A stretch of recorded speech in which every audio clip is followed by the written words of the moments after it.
Like this hit. And I think it's because it was so different. I mean, it's literally like a Groundhog Day murder thriller. Like what kind of crazy combo could you have come up with to create this book? Welcome to Narratives and Nightcaps, books, beverages, and author conversations. I'm Bree, always ready to dive into new fantasy worlds and take a step back in time. I'm Megan, part critic, always team physical copy, and forever chasing good thrillers and a great plot twist. I'm Emily, your resident mood reader who thrives on chaos questions and lively book chats. And I'm Jordan, equal parts heart, humor, and high-functioning caffeine addict. I come with coffee in hand, wine on standby, and a Gilmore Girls quote for every occasion. Cheers! Cheers! Hi, welcome back. Hi, guys. Hello. A long time no see, it feels like. I know. Does feel like a long time. How's everybody doing? Not too bad. Hanging in there. I think last week was insane for me, so I've been looking forward to this, and this week slowed down a little bit, so it's like all the stars seem to be aligning with things.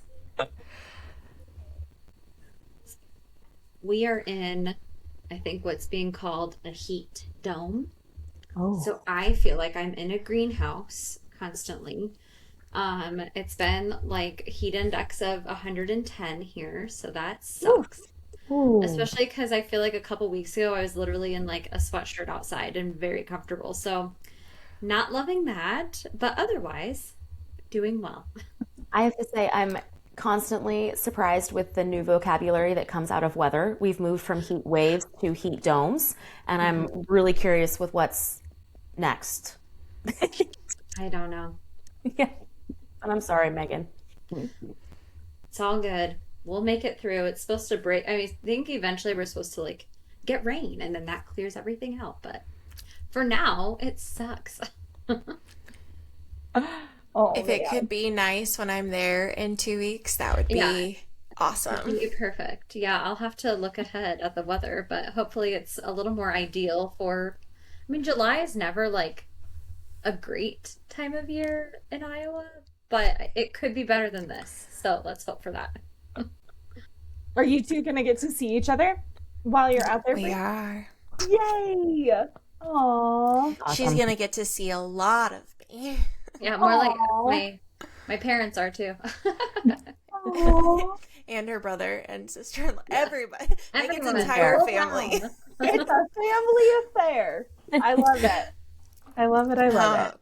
I was texting my brother this week because I was like, hey, just a heads up, I'm gonna be in town, would love to see you. If I have to drive to get to you, that's fine, no big deal. And he was like, oh cool, where are you staying? You're And I was like, exactly. I was like, I'm crashing with Megan's family for a few days, so There you go. Aww. So cool. I love that. well, I am very excited to share the books I have picked for today. I'm very excited to hear about what you all have been reading and possibly drinking. So, Megan, please share your narratives and your nightcaps. Sounds good. Well, as you guys know by now, though we named this podcast Narratives and Nightcaps, I have been having a very hard time with the nightcap piece because it just doesn't agree with my aging body anymore. So I drink a lot of probiotic things. So this one is the poppy cherry limeade flavor, and it It's is so good. so good. If you were like a Sonic, which we are slowly losing our Sonics. I think there's like one left in Iowa. I'm at this point. If you ever got like the cherry limeades at Sonic, those were the best. And this reminds me pretty close of that. Pretty close. Oh, that's high praise. Yeah.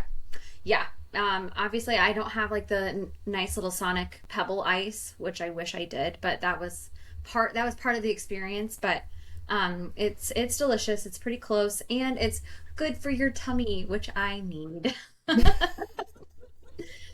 So, the first book on that note that I'm going to bring to you was my in-person book club choice for, must have been last month. I don't remember when, but I hadn't talked about it yet, so I wanted to bring it. And it's called The Break-In by Katherine Faulkner. So here is the setup, thanks to Goodreads, per usual. After killing an intruder in self-defense, a wealthy London mother must unravel a terrifying mystery filled with twists and turns. Alice, a professional mother of one, is hosting a playdate with friends at her upscale London home when a disturbed man walks in. With her child in the next room, Alice panics and kills him, an act later ruled to have been in self-defense. Everyone tries to encourage Alice to move on with her life, but with strange comments appearing online, a mysterious phone call telling her not all is as it seems, and her husband, nanny, and friends behaving strangely, Alice finds herself drawn to the mystery of who her intruder really was. As she digs deeper, she discovers a trail of dark secrets that spiral closer to home than she could have ever imagined. So, to kick off my summer, yes, dun dun dun, Yeah. for all of my books because I've been like in this thriller vibe for a minute here. So, like I said, I was really glad my local book club picked this one. I was not able to make it to the in-person discussion as I was getting prepared to leave for my trip to North Carolina, so I did not have a chance to make it and hear what other people thought of it. But I definitely liked it. This was not a hard love for me. I really love a good like London-based thriller, which this one and my next one are, so that's fun. And I do love where it seems like everyone else is in the know except for the narrator. So it kind of gives you that like seemingly unreliable narrator aspect, but it's just because they're still trying to unravel everything, yet everyone else has all the pieces connected. The many twists throughout this, and there were a lot. There wasn't like one big reveal. I felt there was a lot of kind of little ones throughout, but they just didn't hit as hard for me as I think maybe one bigger reveal would have. And honestly, what ends up happening is I really felt bad for the person that got killed, the bad guy, the intruder, because as you read the book, you realize like none of this is even their fault that this happened. So it was very interesting.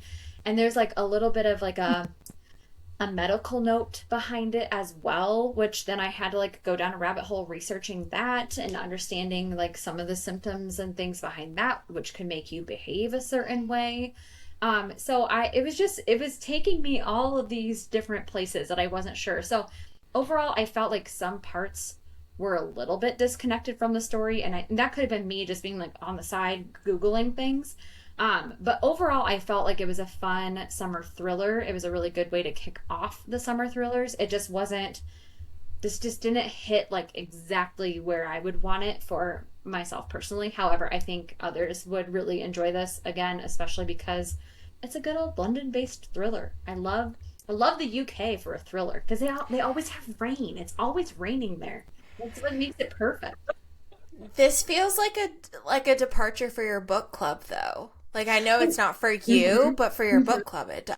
Yeah, well, that's why I was excited that they picked it because I was like, oh, we haven't been doing stuff like this yet. So I was glad to have picked it, but I'm just kind of bummed that I didn't hear like what other people had thought of it too. So then my second book is called Wrong Place, Wrong Time by Gillian McAllister. And this is also a Goodreads summary. Can you stop a murder after it's already happened? It is midnight on the morning of Halloween, and Jen anxiously awaits for her 18-year-old son, Todd, to return home. But worries about his broken curfew transform into something much more dangerous when Todd finally emerges from the darkness. As Jen watches through her front window, she sees her funny, seemingly happy teenage son stab a total stranger. She doesn't know who the victim is or why Todd has committed such a devastating act of violence. All she knows is that her life and Todd's have been shattered. After her son is taken into custody, Jen falls asleep in despair. But when she wakes up, it's yesterday. The murder hasn't happened yet. There might be a chance to stop it. Each morning when Jen wakes, she's further back in the past, first weeks, then years, and etc. before the murder. And Jen realizes that somewhere in the past lies the trigger for Todd's terrible crime, and it's her mission to find it and prevent it from taking place. I have been wanting to read this one, so I'm excited to hear your thoughts because I've always been intrigued by this one. Yes, so this was my first Gillian McAllister, and I hope it's Gillian and not Gillian, because you just never know with some authors. They spell it with a G or a J, I don't know. So, but this one, I think compared to the one before, like this hit. And I think it's because it was so different. I mean, it's literally like a Groundhog Day murder thriller. Like, what kind of crazy combo could you have come up with to create this book? But it worked so well. I loved the concept. And I especially loved that it wasn't necessarily about stopping the murder, but about finding the driving reasons why it got to that point. And then it becomes like very personal and like what, you know, Jen, the mom, can do and what the dad can do. And it just like it literally goes back, I think, to like her son's infancy at one point, like 18 years in the past. And then it goes even further back to like when she and her husband first meet and like what that interaction was. And like there's some like underlying seedy stuff behind that too that she didn't realize. So it was really cool because, you know, she as the narrator has her perspective of how her life is going and how things have been. And then to be able to have that glance back in the past, she's like, oh my gosh, there's all these little things that I missed, that I never put together, that I hadn't known, you know, unless I had really been paying attention. So I just thought that was so, it was like Inception, you know, where like it was really cool. So another summer thriller, takes place in the UK. Love it, love it. I also realized inadvertently, I chose 2 thriller mystery books that were based around mothers and motherhood.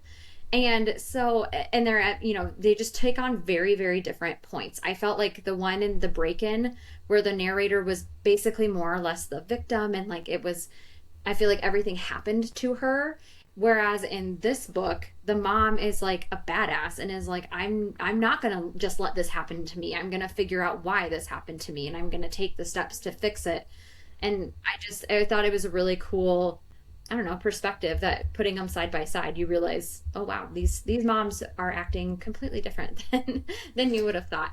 And then finally, I do love that this book ends on a cliffhanger. So I don't know if that means there's another point to this. I don't know if it's a series or if it's going to be like its own separate book, or maybe it's just nothing. It just kind of wants you to think about things as you're ending the book. But I don't usually love cliffhangers because I want to know everything. But this one was kind of fun, where again, it's kind of that like Inception where you don't really know, is the top still spinning or are we out of it? So yeah, I just looked it up on Goodreads. It doesn't look like it's a series. Yeah, just a standalone. So oh my gosh. It's left up to the reader essentially to interpret the ending and kind of where it goes then. I love and hate those endings all at the same time. I know. Like they literally drive me up a wall because I want a nice, neat bow at the end. Even if I don't like the bow, I at least like closure. Mm-hmm. And those are the ones that I like spin about for weeks after. I feel like, so if you are interested in picking this one up, the main family that this book centers around does end neatly in a bow. Okay. The cliffhanger is from another perspective. So like you get the conclusion you want for the main family, but then there's this other little outlier that you're like, oh, I didn't know about that. And that's where the cliffhanger comes in. Okay. I feel a little better. I'm intrigued by this book for sure. Yeah. Yes. So if you're looking for some summer thrillers, that's where I would start.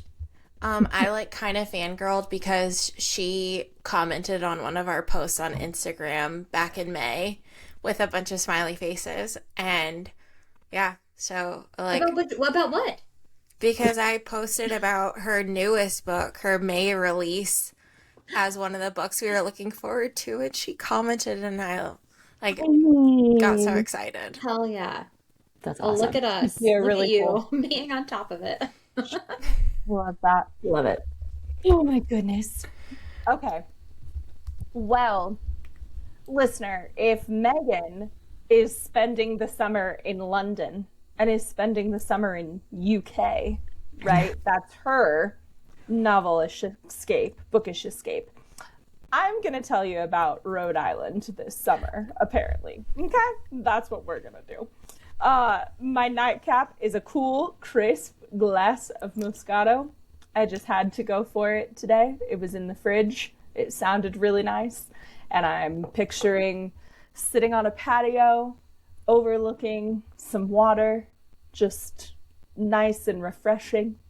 And so, yeah, think all those vibes as we go into the books I'm about to tell you about. Listener, let me tell you about Dolly All the Time by Annabel Monaghan, because I'm really excited about this book. Thank you, Goodreads. Here is your recap. Dolly Brick has never met a problem she couldn't solve. Not when her mom left when she was 12, and not at 39 when she moves with her son back to Whitfield, Rhode Island for the summer to keep her dad and brother from losing their family home. So when she comes across Stuart Whitfield, annoyingly handsome scion of the Whitfield family, with a flat tire and at the wrong end of a very public, very humiliating breakup, it's in her nature to help. But Stuart's proposed arrangement ends up being more than either of them bargained for, because as public dinners and high society benefits turn into sunset boat rides and kisses that hit her bloodstream like a ghost pepper, Dolly starts to feel something more than helpful. She's never relied on anyone besides herself. Can she really start now? So, very cute and sweet book. Annabel Monaghan is totally climbing up there for me, just like Abby Jimenez, just like Allie Hazelwood. Like, what you read, listener, is what you get. I mean, we got the fake dating trope, we got like the millionaire situation kind of thing going on, and we have an older FMC, which I really have to appreciate that representation as well, to be completely honest. And Megan and Emily, actually, I mean, we've had this conversation not just on the pod, but off pod as well, you know, talking about those female main characters, right, that you get really frustrated with, or you're like, oh my gosh, like, couldn't you just get it together? Annabel Monaghan does not write those kinds of female main characters one bit. This is a woman you root for, you love, you're cheering on the sidelines, and it's just also witty and fun. I loved her relationship with her son as well. That really spoke to me a lot. So I highly recommend. And what else did I put in here? All really lovable characters that tugged on my heartstrings. This, believe it or not, was only the second Annabel Monaghan book that I've read. The only other one was Nora Goes Off Script. So I definitely need to bring more of her into the season, because it's just the season for it, you know? Her books are peak summer reading to me. And well, especially too when you need just a really quick feel good beach read, poolside read. And when I say quick, I mean because her books, they go down like a glass of Moscato on a warm day. They truly do. And you can finish them in a day. I mean, I remember when Megan and I read Nora Goes Off Script, and I don't remember why I'd put it off or anything. And Megan was like, you'll literally read it in one sitting. You'll just breeze through it. Most of her books are 300 to 350 pages and less. If I'm not mistaken, too. So, like, the pace, like, she is an author, in my opinion, that has the pacing down so well, because it's like, oh, yeah, okay, cool. We're focusing on the details and the information that is really pertinent to the story, to the characters and the reader and the plot, what's going on, and, you know, less about, you know, I don't know, the other stuff, the fluff, I guess, for lack of saying a better way. True confession, I have yet to read one of her stories, but Jordan, your description of this one like has me putting it on my TBR for my beach trip coming up in a couple weeks. Please, because it sounds like the perfect like vacation, throw it in your bag, take to the beach. Yes. And when I tell you, I am like apparently manifesting all of this Rhode Island stuff. I do not know what is in the stars. I do not know what the Lord is telling me, but I'm watching Real Housewives of Rhode Island. I'm reading this book. I'm reading the book that I'm about to tell you about and pivot to. And I'm like, is somebody telling me that I got to go check out Rhode Island? Because what's that trend that like came up where, you know, it's like, let's just have a coastal grandma summer? yes, You think that's right? That. Like, I think you're just like coastal grandma summer. Here we are. Yes. 1,000%. 1,000%. Yeah. Oh my gosh. Okay. Well, that's a great segue into book 2 that I'm recapping for you. Listener, let me tell you about Mansion Beach by Meg Mitchell Moore. Lots of M's in there. Say that 5 times fast. Mansion Beach by Meg Mitchell Moore. All right. Here is your recap. It's the beginning of the summer, and Nicola Carr has just arrived on Block Island, Rhode Island, eager for a fresh start and some R&R. But her plans for a tranquil summer are derailed as the extravagant parties from the grand home next door pique her curiosity.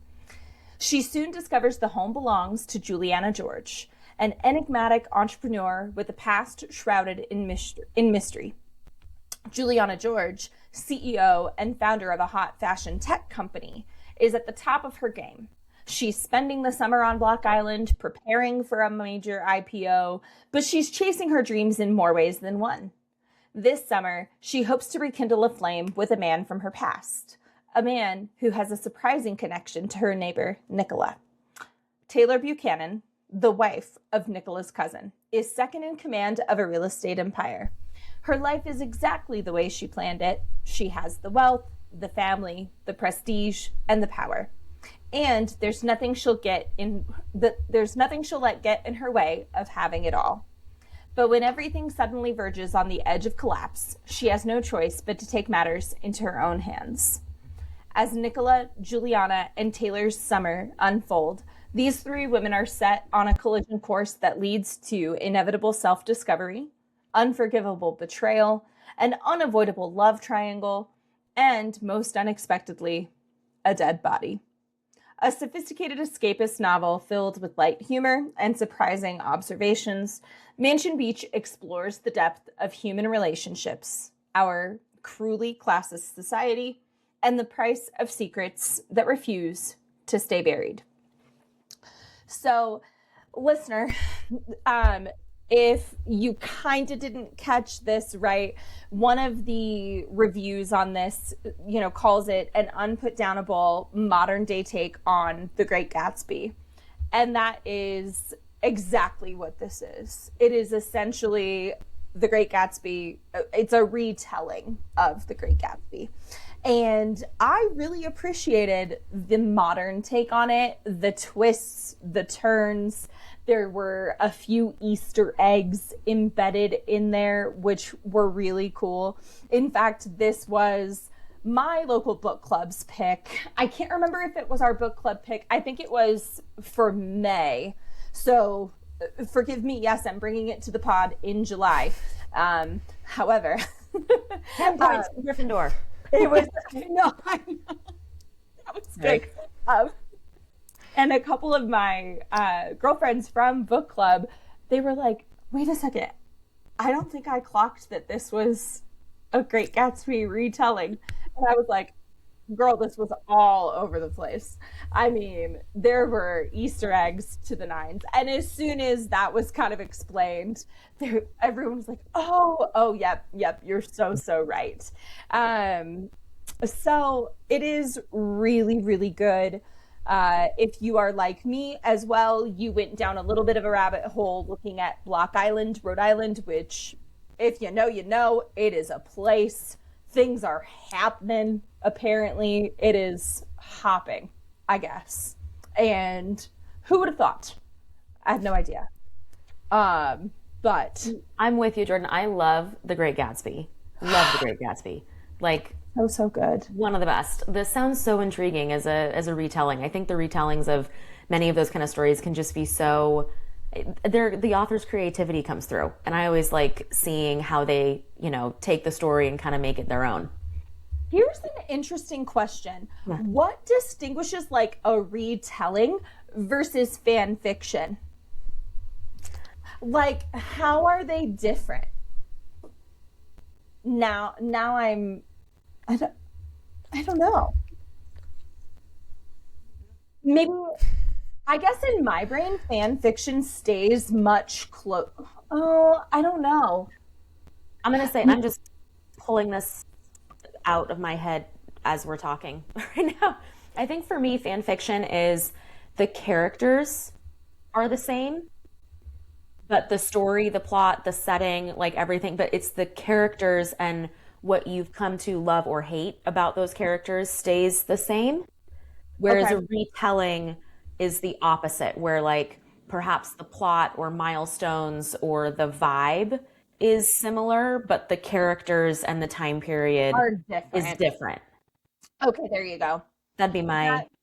That feels right. And it's going to have more of like those Easter eggs, right? Or just it's going to have the tributes to the original versus fan fiction, like you're saying, it's going to follow form maybe a little bit more. Yeah, because I feel like, I mean, based on if you had not said anything about The Great Gatsby in your spiel, I was just like, oh, this sounds like a great book. Like, I would have had no idea, because I just feel like this is so vastly different. I mean, because I too am a Gatsby fan, but like this is not Gatsby to me. Oh, so I'm just, that's so interesting. Yeah.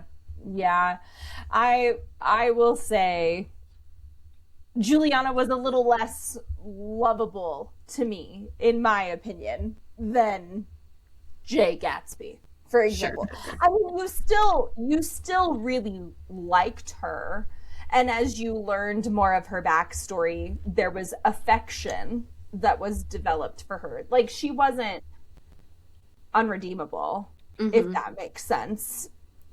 She had that going for her, just like Jay Gatsby.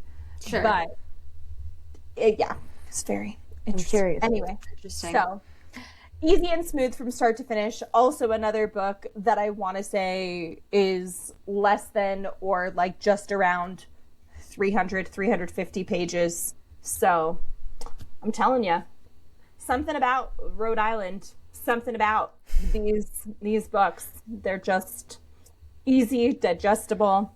Okay, but give me your like quick spiel on Real Housewives of Rhode Island. Yeah. What are your thoughts? I don't know if I can do a quick one. Well, I'll tell you that I really only care about the people that were on The Bachelor and The Bachelorette. So if you want to just narrow it down to those two, that's all I need. Ashley and Jared are sensational, and they're the most down to earth and the most humble of the cast, which also, when you think about it, kind of makes a lot of sense. I think it's fun. I enjoy. I mean, this is my trashy reality TV that I just will never get over.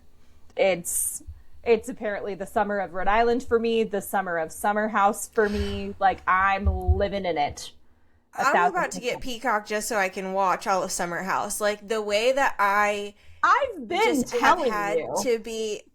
I've had to know every single thing about Summer House this summer. I've had to know it all. And but you've been a fan of Paige and Hannah from the jump, and you haven't watched it?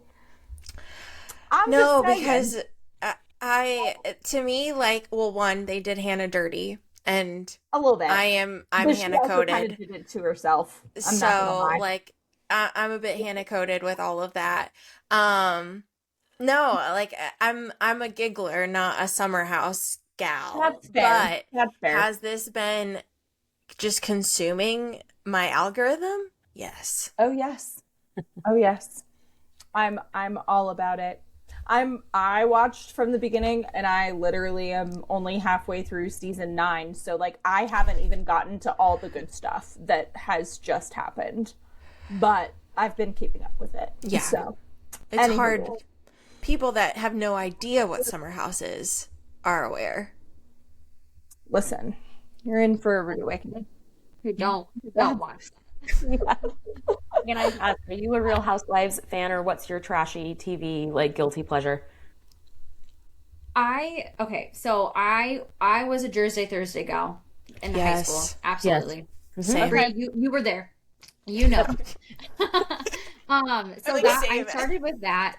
I would say probably my like guilty pleasure show, if I had to choose a reality show, is the Kardashians, just because to me that is the most palatable reality TV out there.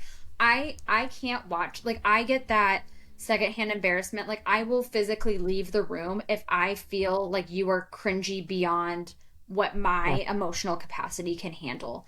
So when you're drunk and acting a fool, I've been there, and I can't live that again through you. So I will turn it off. I will leave, and you can do that shit on your own, but I'm not going to be there for it.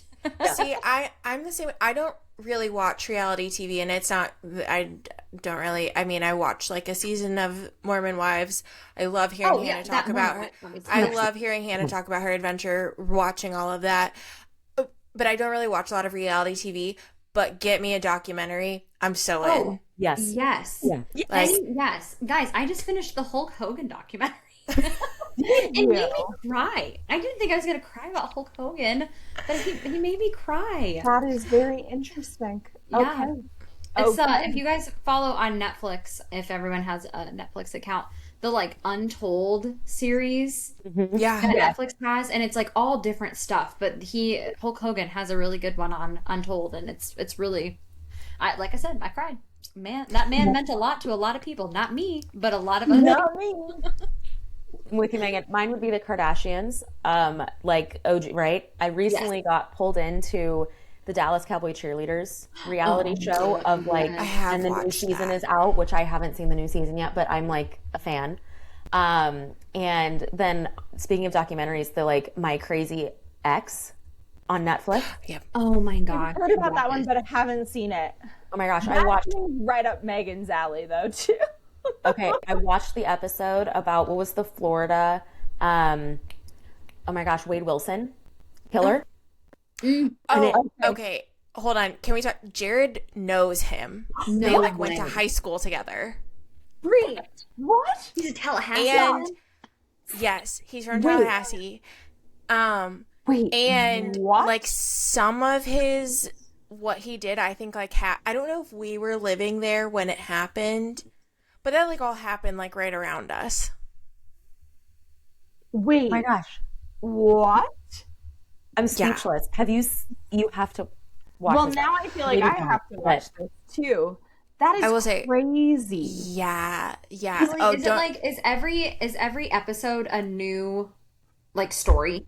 Yeah, every episode. So Okay. it's just like a hour, 45-minute like Yes. single, but everyone's a new story. Yes. I just happened to jump in because I was right on the one on Wade Wilson and creepy and crazy. Okay, so it's worst ex ever. I'm Is sorry, that worst right? Yes. Yeah. And then Does this guy just have an episode, or is it like Every episode's a different like worst ex. This guy was just the start of I think season 2. yes. But if you ever want to feel really good about your life choices, which is why I go to Absolutely. reality TV, so I feel better about my choices. That's also why I watch My 600-Pound Life every now and then. Me too. I feel good about my choices. So Sometimes I throw on an episode of Hoarders because I'm like, okay, my house is clean. it's fun. That's exactly why I watch reality TV, because I feel better about my own life choices. I'm winning. Yes.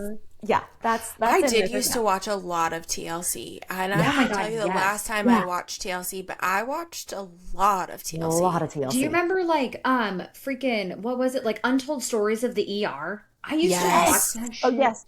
every summer night. I was like, put on some medical people bleeding out. Jordan, go. Well, you know that I really, really love my memoirs. Have you all heard about Colin Goslin's memoir. Yes, I want to see. I want to read that. Not see it. Read it. Yes. I Okay. just saw a post about it, I think. Raise your hand if you'd like me to bring it to the recap. It's coming out in October. I got you. Put it on the list. I got you all covered because John and Kate plus 8 was my jam, and then Kate plus 8 was my jam, and I just wait. They all slowly one Oh my way. gosh, so crazy. Anyway, All right. Okay. And We're back going to to do a full right-hand turn. do it, Emily. Do it. And talk about witches. How about that? It's in July, almost July. But I'll start first with my nightcap, which is just a crisp glass of Chardonnay. For me, it's extra special because my parents come up for the summer to spend time with us, and so it's my mom's drink of choice. So it's always fun because she and I always share a glass together when we're running around with the kids or having dinner. So cheers to summer in a glass. I have to say, I am so excited about these two books that I am bringing to this recap. They are both part of the Book Sparks Summer Reading Challenge, which I have been devouring, loving. Thank you, Book Sparks, for this and all the others. But these two in particular, have stuck with me. And I think they follow the same kind of general theme that Jordan, you were talking about, and Megan, I think a little bit on your books of shorter, more manageable summer. We're not talking about the tomes of autumn and winter that sometimes we bring right to the chat, but that these are Cheeto chapters, shorter books. Both of these are less than 300 pages. So even a long flight, but they're awesome. So let's jump in. So the first one is called The Blackthorn Women by Jess Lourey, and this just came out. So it was published May 26th. So super recent. And thank you, Goodreads, as always, for the summary. After her husband's infidelity, devastated Katherine Blackthorn reluctantly returns to Faith Falls, Minnesota, to her family's Queen Anne mansion on the hill and the magic that binds them all. Her grandmother Velda charms everyone she meets. Her mother Ursula is a brewer of potions who sees a threat around every corner. And there's her estranged sister Jasmine, broken by something no one will name. With Katherine's return, all that the Blackthorns have feared seems to be manifesting. The snakes amassing with the spring thaw and the stranger who's rolled into town are just the first omens threatening the fragile peace the family is rebuilding. Now, Katherine must face the darkest secret of her lineage and rediscover her own magic if the Blackthorn women are to survive. Dun, dun, dun. I need a keyboard, right, for these. You really do. I love this one. I opened up my segment with that already, but this felt very practical magic-esque without stepping on the toes of practical magic. So if that is your witchy vibe, which I would say is witchy spells, everyone knows they're witches, but kind of stands apart in the town, but they're nice and it's kind of upbeat, sort of. That's the vibe. Highly recommend. So small town, as I said, with a generational of family of witches, lots of personality. So it kind of talked about it in the summary, but you've got grandma, mom, 2 daughters, 2 aunts, and a granddaughter. So there's lots of personality that comes in, and each one has different magic that's tied to their personality, which is really fun to see it all come out. This is, as I said, a fantastic summer read, Cheeto chapters galore, which was great because you never felt like you were in the middle. I could always finish a chapter and finish a part and then pause and go do something and then come right back. So that was great, very approachable. I'll say that the ending too, this, while it started off more, upbeat, I would say, I guess I was kind of surprised at how dark it did go. So I will throw out that they're trigger warnings of assault and abuse, although they weren't explicitly described in the book. They are definitely referenced, mentioned, and several of the characters are dealing with the aftermath, sometimes even years later of that. So it does kind of towards the end get a little dark and then comes right back out into the light. But I love this book. I also didn't learn this until after I finished reading it, but I thought this connection was really fun and again just showed the creativity of the author, which I've been enjoying, just seeing how authors creatively like bring in elements to their story. But did any of you read the book, The Seven Daughters of Eve, in high school biology? I feel like I heard about it, but I didn't read it. Okay, so fascinating book. So it's the premise is that so we all like mitochondrial DNA only passes through the female line, right? Biology 101 on the podcast.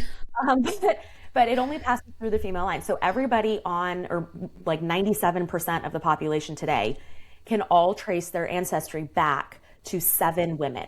Like I'm talking like all the way back, like through their mitochondrial DNA.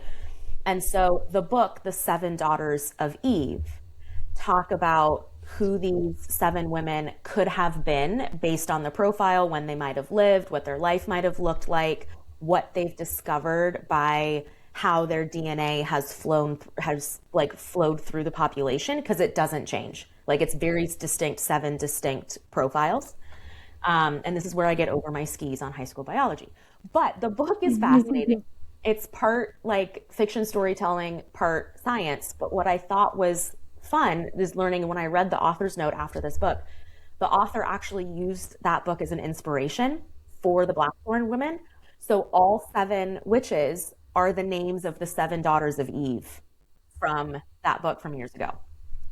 Oh, that is very cool. Read both, so I just thought it was fun that she like took that idea and it became, 7 witches, which who knows, they could have been. But Emily, you are a woman in STEM. Yeah. I'm amazed that you got to like read a cool ass book in biology, because I only remember like the mitochondria is blah blah blah, and what's the powerhouse of the cell? I don't know. Riboflavin. I don't know what these things are. Like I feel like I have like key terms, and that's about it, because that was freshman year of high school and we didn't get to do cool stuff yet. This was my nerd moment, because as a reader, right, when I got to read a fun book that wasn't like science terms and biology terms, it stuck with me. Yeah. So I had a great teacher. Yeah, he was pretty cool. Shout out to your biology teacher, because that's awesome. He had a cool iguana. It traveled around our high school campus. It was great. But anyway, I'd recommend both. But The Blackthorn Women was awesome. If you want The Seven Daughters of Eve, also recommend that book. It's fun. Yeah, I'm going to order that. Fascinating. I am. Fascinating. So, is it by Brian Sykes?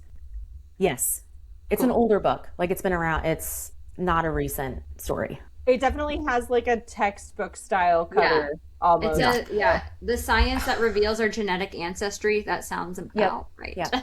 But I will say it does have science in it, but it didn't feel like I was not using it to fall asleep.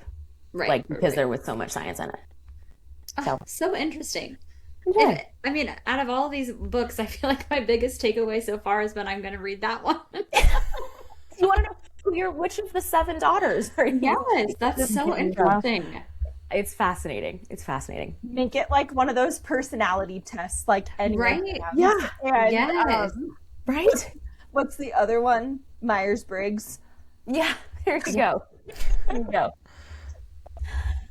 All right, so for this next one, we're going to jump back into the thriller vibe. I have not stopped thinking about this story since I read it. Again, short, sweet, but absolute suspenseful thriller. So this next one is Every Lie I Told by Hilary Davidson. This one came out June 16th, so very recent. Highly recommend. Awesome summer thriller. And thank you, Goodreads, for the summary. How far would you go to protect a killer? Jackie Swift does whatever it takes to succeed. At work, she spins lies to protect questionable clients at a shady public relations firm. At home, she helps her younger sister Maddie evade consequences for dangerous choices she's made about friends and drugs. But Jackie's professional and personal worlds collide one night when she gets a call from Maddie telling her she overdosed. Rushing to the rescue, Jackie stumbles on an awful scene at an Upper East Side mansion. Maddie is nowhere to be found, but she's left behind a dead body. Worse for Jackie, she knows the dead man all too well. It's her former boss and mentor, and she's been paid to cover up his crimes in the past. Jackie is willing to do anything to protect her missing sister, even as the NYPD builds a case against Maddie, who may be involved in the deaths of other sexually abusive men. As Jackie searches for her sister and sets up plausible suspects to take Maddie's place in the eyes of the police, she's haunted by the terrible things she's done in service of her career. And she soon discovers there are people who've been waiting in the shadows for a chance to take her down. This one, like, when I say grabbed me from the first chapter, I mean, it's in the summary. Like, the first chapter is the phone call from her sister, and she rushes off to the scene. It was nonstop action, because it was one of those that covers only a couple of days as Jackie's like trying to unravel everything that's happening. This one sounds like it had a similar vibe to, Megan, what you described in your second book, where it's all from Jackie's perspective, but we're so deep in her mind and her perspective that there are moments where I was pretty sure she was going to end up being a very unreliable narrator. Like, her reliability, like, we got so deep into her psyche sometimes that I'm going, you have to be, like, there has to be reality's different. Right. There also was, like, everyone else seemed to have connected the pieces that were close to this, and she was the last to, like, finally see 2 + 2 is 4 kind of thing. So this is almost giving me Long Bright River vibes. Like, not, but like the sister dynamic, the drugs of it all, the crime, like it, obviously, like, not the same story exactly, but like just as you're describing it, vibes, like, feeling Long Bright River. It was fascinating. But what has stuck with me, and I did not see the ending coming, because I think, as you got from the summary, there's lots of gray area morality with every character, with every like point of this story. But the ending wasn't what I expected.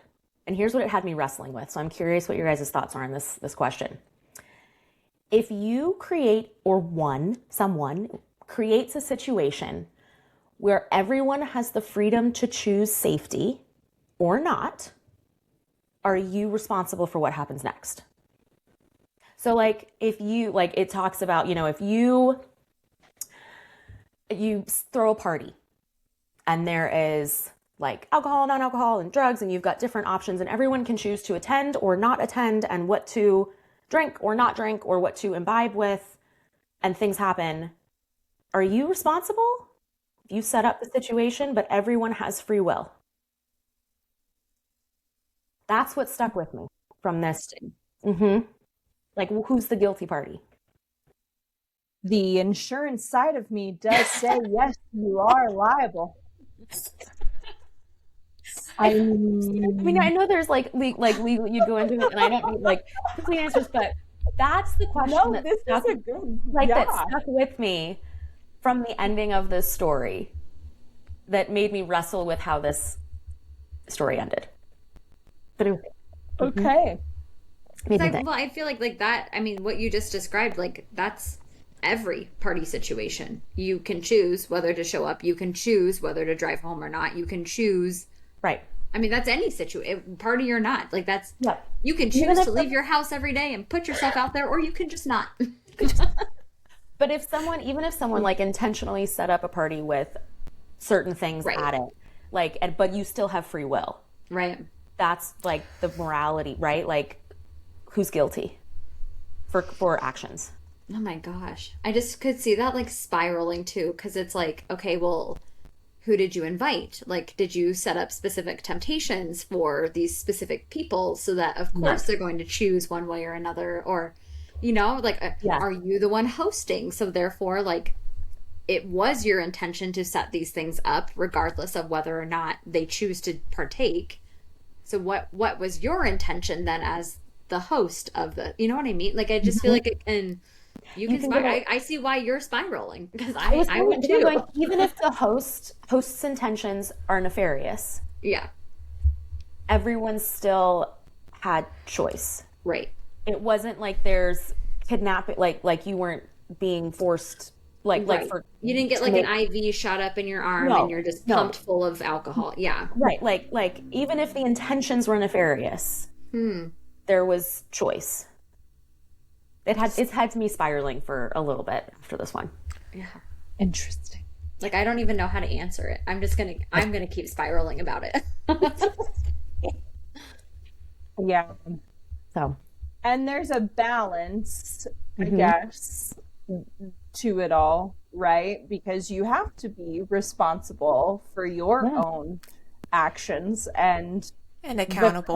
the consequences of those, right?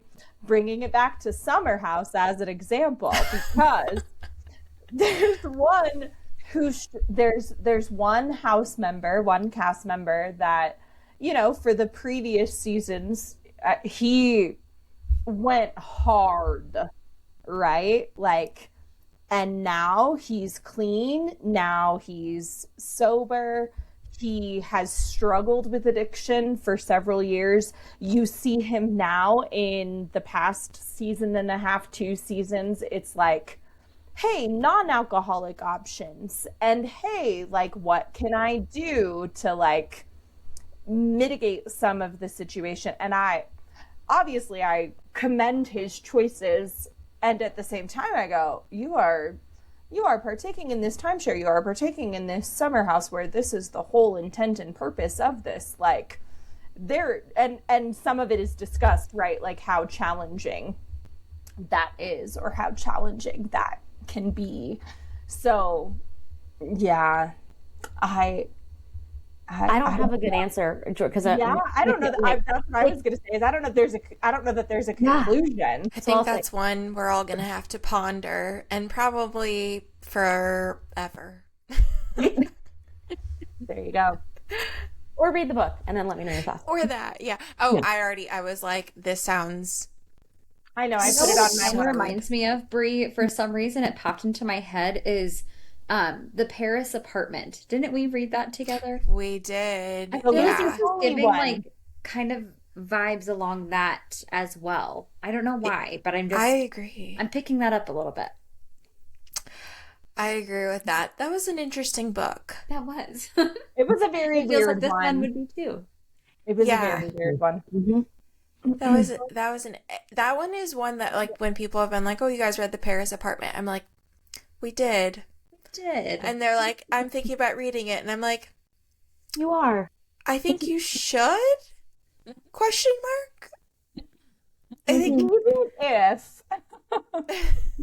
Yeah. Well, I do not have the most exciting of nightcaps for you all today, but it is true to what my actual nightcap has been on the regular, and that is spearmint tea. Not peppermint tea, not mint tea, spearmint tea. I am drinking this for my super fun health journey, and I'm not much of a tea drinker, so this has been a challenge, but I have a really cool cup to drink out of it for tonight. So I'm pretty pumped about that. And so yeah, if you want spearmint tea, if you're a tea drinker, it's also really hard to find it in stores, so you gotta look online. But it can be really good for women's health, if anyone is curious. There you go. Okay. And I think 97% of our listeners are women, so y'all. So we've got probiotics lined up for them. We've got teas lined up. We've got the whole. Actually, we started this with like a health beverage, and we're gonna end it with one too.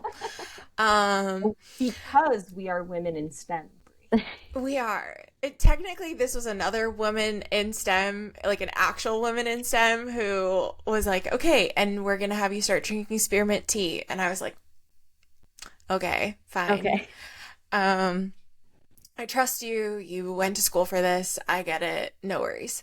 Okay, before I get to my books, I have to let you all know that I have 2 hours left in my Atmosphere audiobook.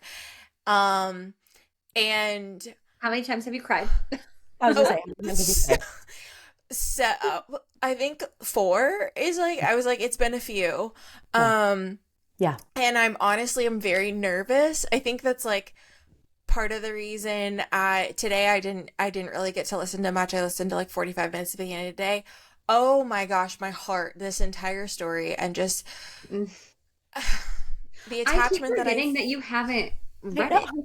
I'm like, this is so. I know. Feels so long I ago. literally am over here like, why did we not reschedule this recording? But also, you're now saying this what I'm hearing you say is public service announcement. You would like us to check on you tomorrow. I was gonna say, Okay. yeah. Give me tomorrow. So like this has been so bad. I've also just been in a really emotional state. I was crying over birds last week. But I was listening to Atmosphere at the gym, like while I'm working out at one point, and I was like, started to get really teary-eyed, and I had to stop and put music on because I was like, I can't have a full breakdown at the gym right now. It's just sadly not the place for this. Yes. Yep. Okay. So stay tuned. Like I said, I only have 2 hours left. So far, I love it while also am feeling like I'm being broken. So, And you will continue to feel that way. I'm also just gonna say like the last 2 hours. Yeah. okay. Again, I don't know why this recording wasn't rescheduled, but okay, keep going. Because have you seen the number of episodes we have coming out this month? I'm That prepared. leads me into the book I'm about to tell you all about. So yes, I realized that this was an author interview that came out not long ago. I am knee deep in author books and pod edits in the best of ways. And what that means sometimes is that my other reading really takes a back seat. And so I had a couple of options for this. I was leaning toward actually going to like talk about one of my honorable mentions from another episode. And then Jordan texted me that she wanted more info about this one. And as soon as she said this, I was like, I have to talk about this book because I already can't shut up about it. And I don't just say that because we interviewed it. So I'm going to tell you a little bit more about 5 by Ilona Bannister. And this is the Goodreads recap with my edits. 5 lives, 5 stories, 4 will live, 1 will die. Who will it be? Have you ever tried to pass the time by imagining the lives of the strangers standing next to you? Ilona Bannister's 5 introduces readers to 5 seemingly random people waiting for a train. But these are not just any 5 people. From the beginning, we know that one of them is going to die soon. Very soon. In 5 minutes, the next train to London will arrive, killing one of them. But before this happens, you will learn their stories. None of these people are saints. Readers might fall in love with the beautiful young man who is on the verge of gambling his life away. They may pity the cantankerous old woman who has fallen to the ground yet is refusing help. Perhaps readers will look away from the child throwing a tantrum or judge his mother, who must surely be to blame. And some will be curiously compelled by the successful and damaged businessman orbiting them all. These are the candidates for this morning's misfortune, but they don't know it. Only you know. And you are complicit, reader. You, our complicit reader, will not be able to resist deciding who deserves to walk away and who deserves only 5 more minutes to live. A novel that breaks the fourth wall and asks the readers to be judge, jury, and executioner. 5 looks at some of the most complicated issues of contemporary life: motherhood, disability, addiction. Every stranger has a story. So, as I mentioned, we did the author interview with Ilona. I highly recommend listening to it. I promise we keep it spoiler free, and I will keep this spoiler free as well if you haven't had a chance to listen or to read this. But this, to me, is an unforgettable book. I know, Emily, you said like you hadn't stopped thinking about your reads. I have not stopped thinking about this book. In my opinion, it's brilliant for a number of reasons. The storytelling style, the breaking of the fourth wall, the thoughtfulness of the topics, and the overall message. I have legitimately wanted to tell strangers on the street about this book, but all of that said, like, it is very much not for everyone. It is one of those books that we've talked about where, like, you're like, I love this book, but, like, don't read into the love part of that too much, because this book is dark and it is not for everyone. A lot of the book is about like confronting your own judgments and the way that you look at people and the world around you, especially strangers. Yes, Megan. This is Saw. This is the movie Saw. this like, stick with me here. They Okay. are, I mean, obviously, No, I'm seeing they're not trapped in a room. They're not being No. tortured. And yet they are. Because we get to decide who is going to live, who's going to die based on their merits, based on their wrongdoings, their well doings, whatever that might be. This is Saw. I haven't read it yet, but this is Saw. It's going to be pretty macabre like Saw, and Okay. Okay. in some instances too. So that's another reason I would say. Like, yes, but, and I don't Mhm. want to give you the but for the sake of, Yes, but no. I get it. I'll read yes, it and then I'll come back to you and I'll be like, oh my God, please. I was so wrong. There are definitely triggering topics if you didn't kind of even catch that in the recap, in addition to addiction, like death of family members, spouses, grief, drug abuse, alcohol, like you name it, this book has probably got it. So just to be fully aware of that, and then to know that, like, well, I was just talking about him crying through atmosphere. The range of emotions that you feel with this one too, from just being so sad to being so angry, and really reflecting on how you think about these people. I mean, I can't tell you how many times I've now thought about this book because I've been in a situation where like someone is passing judgment about a mom because of the way that her child is behaving. And I know, and they like clutch their pearls and they're like, can you believe this? It just makes you think about it a lot differently. It makes you think a lot about perspective. So I'll just say it's a very quick read. It's like just over 200 pages and you will literally fly through it. It is literally sitting on my nightstand right now as I have it like stacked to the order that I'm going to read next, and I will physically move it up. Move it up. it's being wound up. Anybody that I think this book is for, I'm telling them about it. I'm like, Ed, then you need to read this. I went and got my hair done recently, and I love Chelsea, and she's like the best thing. We always talk about books, and I sat down and I was like, I have to tell you about a book, and this is it. Yeah. So yes, highly, highly recommend. And then please go listen to our episode with Ilona. Okay. Book 2 is going to take us in a totally different direction. This is The Windsor Affair by Melanie Benjamin. And also Goodreads for this lengthy recap. I apologize. Feuding Windsor brothers and their wives. Some things, it seems, never change. The men, Edward David Windsor, heir to the British throne, and Albert, known as Bertie, his younger brother, the Spare. The women, Edward's wife Wallis, an American divorcee, and Bertie's wife Elizabeth, descended from Scottish nobility. The feud, a rivalry that will last all their lives, make headlines, and still fuel gossip pages nearly a century later. The Windsor Affair recreates the cataclysmic events that nearly toppled the monarchy and incited the power struggle between Elizabeth, I don't know how you say her last name. Bowes-Lyon. Bowes-Lyon, okay. Thank you. The Queen-to-be, and Wallis Simpson, a.k.a. That Woman, who fell into a calculated love affair with Prince Edward. Told from the perspective of both women, the novel propels readers into the fabulous world of the debonair Prince of Wales cafe society of the 1930s and the glittering private lives of the Windsors. The first novel dedicated to the infamous rivalry between these two world-famous women, The Windsor Affair brings us all the gossip and intrigue between the two very different, yet perhaps more similar than they would admit, wives of royals. As Queen, Elizabeth would become the symbol of British pluck and courage during World War II and remain a British institution for the rest of her long life.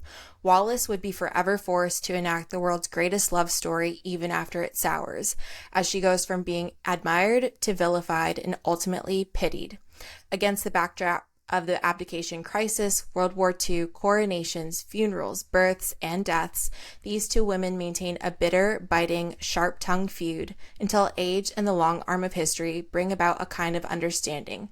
For the last communication between these bitter rivals was a simple, surprising, quote, "In friendship, Elizabeth." Thanks to Delacorte Press and Penguin Random House for the gifted copy of this one. Okay, so confession. Already on my I TV. have not seen The Crown. Okay, I was gonna say you need to watch The Crown. which is quite literally like probably one of the most surprising facts about me, if we're being fully honest. Yeah, this man is twice. So I haven't seen The Crown. So all that to say, not an event I was super familiar with. Like, this was a major history lesson for me, because ask me about the Tudors. I'll happily tell you about them. Ask me about Tsar Nicholas's connection to the British monarchy. I will happily debunk. I did this last week when someone like spouted out wrong information. I was like, no, that's not what happened. And what happened was, yes, I'm like, please, like, thank you. You're wrong about and noble blood for all my information about that. But when it comes to this, I knew nothing. And so color me confused at the start of this when they are David and Bertie, but also Edward and George. I was like, who are these people? What is happening?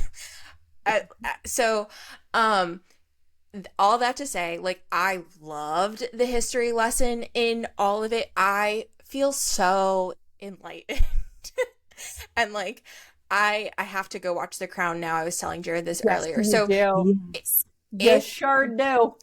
But I will say, regardless, if you're a historical fiction fan at all, especially if you love the royal families, if you liked The Crown, if you liked The King's Speech, then I can't recommend this enough. It is certainly fun with the juicy drama, the gossip, the rumors. It's really interesting that it is from mainly both of their points of view, Wallace and Elizabeth, with a couple of chapters from Queen Mary as well. So cool. She inserts herself just in a couple of places. But underneath all of that, to me, this was like a very incredible portrayal, imagining of two extremely complex women. And to me, the aspect that I loved about this was like the level of humanness that it gives to both of these women, which I think is often missed or often forgotten because of their status and their notoriety. They are flawed and make decisions, sometimes poor ones. Arguably, some are poorer than others. Which, like, on that note, tangent. So I'm, midway through this, and I'm immediately like, you know what, let me just go down my own rabbit hole and start to like look up some of these things. And I'm looking up a couple of the women. I was like, oh wow, didn't know that about her. Okay, wow, that's like really that's an interesting, and like turn a page, and that was the next event that was happening with all of it. So I was like, oh wow, okay. And what all of that to say, like, that human level made me realize, like, this could have been any family. Like, what ultimately happened, it could have been any family, just there's not the royalty aspect of it. What's harder to comprehend to me, and what adds like so much depth and the risk with all of it, is the fact like that their choices literally did and do impact history. Because and that, I get, you've all have watched The Crown. This was like mind blowing to me, that I was like, oh, like World War II could have had a very different outcome if this abdication hadn't happened. Mm-hmm. And absolutely, that's insane. Like, that's insane. Making me want to rewatch it now. I have rewatched The Crown once, but I think I'm due. Transitioning from summer to fall feels like the right time, so we're gonna stew on that a little bit right now. What were you gonna say, Emily? No, I was gonna say, The Crown is so good. We've got like must watch. But as you were talking, Brie, this is like my TBR. I'm a huge historical. I mean, you guys know, like, this is right up my alley. But what kept coming to mind is the scene at I think this is very, very beginning of The Crown, where Queen Mary writes a letter, whether this happened in reality or not, but writes a letter to Elizabeth II when her father passes, and she is now Queen Elizabeth. So I'm skipping over the two women in this book. And the letter's delivered to Queen Elizabeth on the plane as she lands back in London. and the contents of that letter, like Megan and Jordan, you've seen it, you know what scene I'm talking Yes. about, and what's in that letter. Like, that's what I was thinking about during what you were describing, Brie, because what she basically says is, and I am not going to say it as eloquently as she wrote it out in this letter, but basically, like, I have seen the destruction of two of great men over the fact that, like, the crown must win. The crown must always win. And it's like, I get chill. That scene gave me such chills, and it's what I was thinking about when you were describing this. All that to say, highly recommend. Emily, I immediately thought of you, and I was so like, intrigued. she'll love this one. Yep. But it was really, really good. I was really engaged, and like I said, major history lesson for me. So I was just left and right surprised. You gotta watch The Crown. Yeah, I know. You do. And you have to let us know what you think. 100%. I will. Right now, my TV is only either Bones, which is my current mindless, mindless series that I'm in the middle of, or whatever Jared is making me watch, which right now we are in the middle of Cape Fear. We just finished Widow's Bay. Widow's Bay, another one I can't stop talking to people about. Like, if you have Apple TV. I've heard good things. I've heard good things. It is spooky though, so like, it's not. Would not probably be me. No, would not. But it is. It's humor. It's comedy with horror. Is it like so much horror though that like Jordan can't handle it? That's what there I'm are some worried really about. scary moments. I'm not gonna lie. There are some scary moments that I had to put a pillow up in front of my face. I'm out. It's so hard. I've watched the discourse, read the discourse about it, all these things. I love the cast. The cast is stacked. I'm like, I want to watch this. And then I just can't. I don't know. But I'll put The Crown on my list. Don't worry, guys. I'll keep you posted. Please do. But all that to say, I don't know when I'm going to get to it because we have so many incredible episodes coming up this month. So I'm really quick going to plug us. So this month, if you haven't already listened to our episode with Laura Taylor Namey about her latest If We Never End, I highly recommend. They were literally editing the episode. They're just so, she touched on so many incredible points with her career and writing advice and her publishing journey and just what she hopes readers take away from the book. There are just so many amazing things from that episode. We'll also be talking to a number of authors this month. One other one is Chrissy Greenwood. She is back. We talked to her a couple of years ago about The Love of My Afterlife and her newest romantic hero, which just came out recently. She'll be back on the show. We're super excited. She's just a delightful human being, and I want to save her and lift her up at all costs, and I can't wait to talk to her about her rom-com. Another amazing conversation is going to be Julia Lovely about her debut, The Sapphire Sailor's Tale. I apologize, I have hair on my nose. And her debut romantasy has been, it was so fun. It was so fun to read and to also get into hear about her personal experience and how that set up the story for her debut was really, really cool. It was such a fun conversation. She's talking to a friend that you've known for years. So we'll have that episode as well. And then we also have Joss Richard about her upcoming romance, Let's Kiss and Tell, which I covered on a reading recap earlier this year. I also met Joss for a mini episode, and that wasn't enough. So we are going to talk all about Let's Kiss and Tell this month. And then we have Cassie Miller as well with Meet Me Under the Lights, which is a YA romance that released earlier this year. It was so much fun. I know it came out earlier this year, but to me it's a perfect summer read. It is baseball, Shakespeare, warm summer nights. And so can't wait to talk with Cassie about that as well. And then finally, because I think this is the most episodes we've ever had in a month, We have a new little book club. I wouldn't call it a series this time because we're doing things a little bit different for July and August, but we are going to be reading Allie Hazelwood's Not in Love for this month. So you can read it with us and then listen, because that we will spoil the heck out of, but we are going to make it an Allie Hazelwood summer, which will perfectly lead up to The Love Hypothesis coming out in September. I'm so excited. I saw the trailer and I lost my mind. I'm obsessed. I'm obsessed. It looks so good. I was sad to see Crazy Rich Asians go. I'm not gonna lie. But y'all did a fantastic job with Rich People Problems, by the way.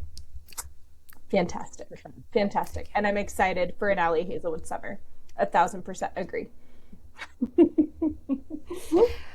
We are too. Well, thanks so much for listening. If you didn't walk away with one book this episode, I don't know what to tell you, but come back next month. Cheers.